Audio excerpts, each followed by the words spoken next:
Eagles at Chargers. I'm going to take the Eagles. -2.5 is my only favorite. They're 4-2 on the road. They beat Kansas City, Bucks, and Green Bay on the road. #1 red zone offense. #5 offensive line.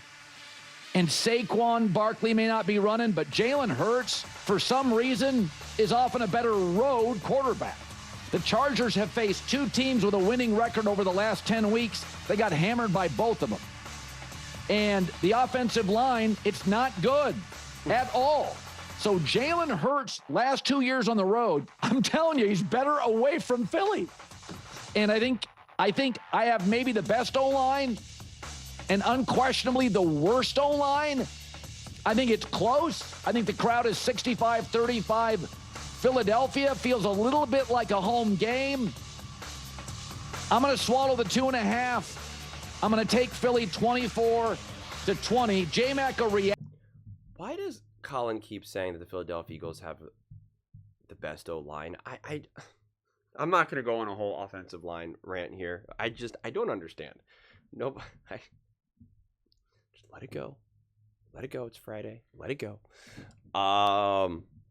This is obviously a huge game, and I'm going to be making other videos. I have a video that I know I want to make that I saw like a short little clip from Dan Orlovsky talking about the Philadelphia Eagles that I want to make. I haven't made it yet. I'll have that on Saturday, and then obviously since they play on Monday, we'll talk about more on Monday. We'll talk more about Monday during the day. But I wanted to get this clip out.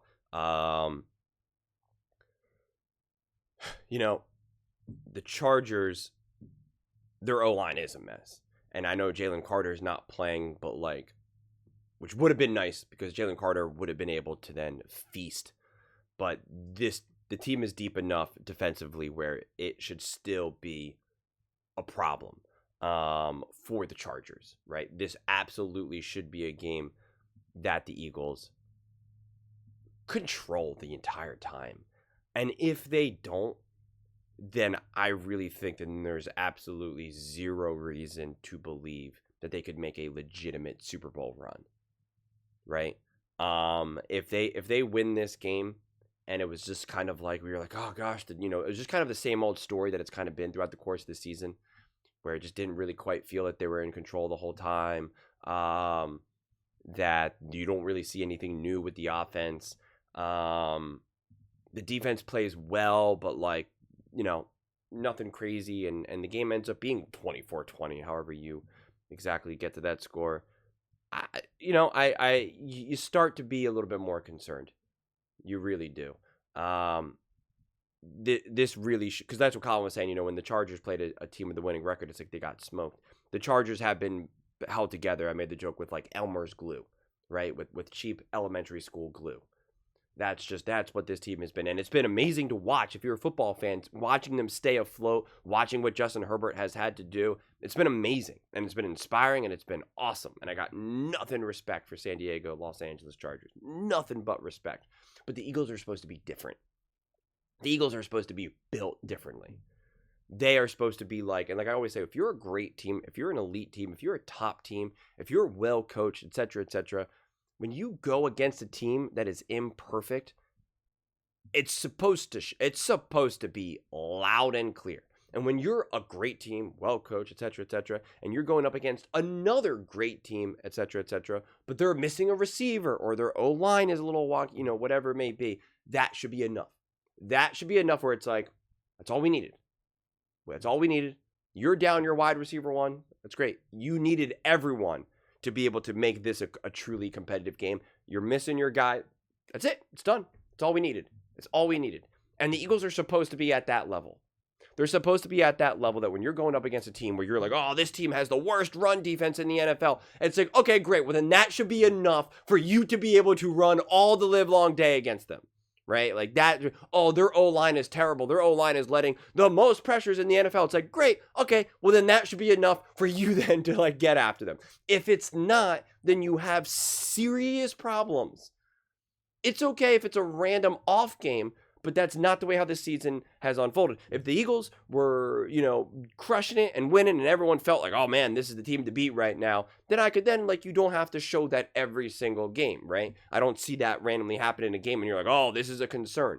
But based on how the Eagles have been playing right now, it's like if you don't look like you're in control this entire game, it's like, do you have some problems? The only door that I leave that open is if you get like a true Justin Herbert special. But I don't think he's got the team around him to be able to do that. And this Eagles defense should be great enough where he can't do that.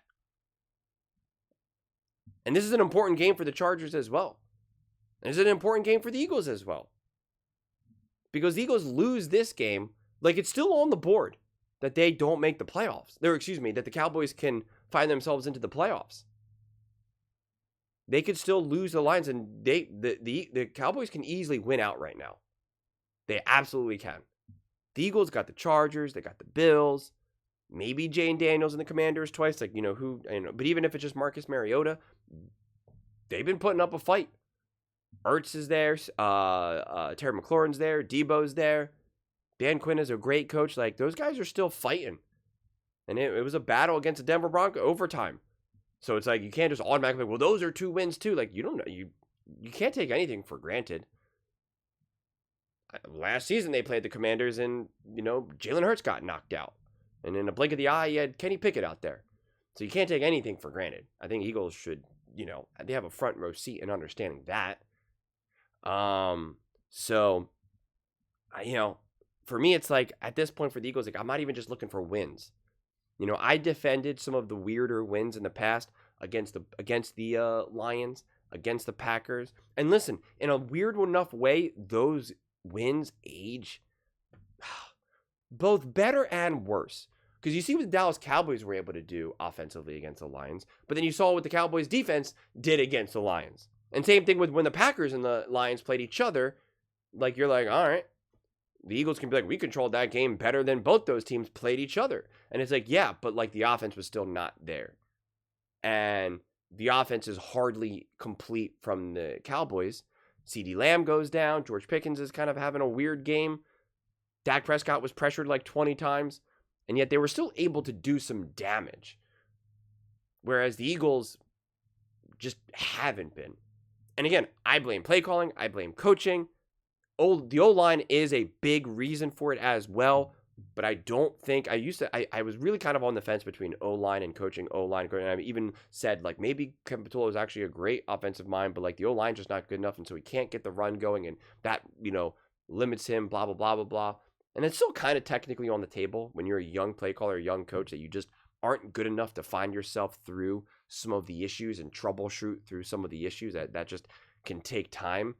But I still, my foundation now has really been more rooted and firmly in, like, yes, this O-line has not been great, but there's plenty of other teams that have O-lines that are not great or kind of struggle at times, and you can still find your way through it.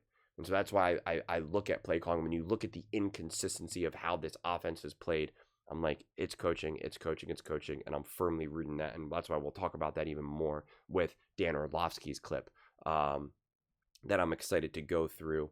But yeah, the Chargers have a really, really good defense. It's not as great as it was last season. Last season, it felt like that defense was like top 1, top 2. I think it was technically the second best defense under the Eagles. I think right around there. It was a pretty legit defense, but it's definitely nowhere near as potent as it was last year. And so you don't want to just see them win. You want to see that you feel like there's some changes here, that they've actually solved some problems here. Right? You want to feel that they actually got things going in the right direction where and it's like, I don't even want to just see, even if Saquon Barkley goes off for 150 yards and 2 touchdowns, so people be like, finally, we got Saquon going. But I want to know why. Was it just because your O-line was able to kind of take advantage of maybe a defense that's not playing their best football right now? Or was it because of the rhythm of the play calling? Was it the style of the play calling? Was it, the timing of the play? Like, what was it? Were you able to just play bully ball and open up some holes? Were you able to gash them a couple times, or was there some changes made? because that's what we saw against the Giants. And it was like, well, that wasn't, you know, an indicator of the future to come. It was just like, no, you just took advantage of a defense that's not that great. You were able to, you know, open up some pretty big holes. Saquon break free, boom, bam, boom. And it's just like, you know, I want to see, like, are you actually doing interesting things? Are you actually inviting Tank Bigsby onto this team to play? How does the passing game look?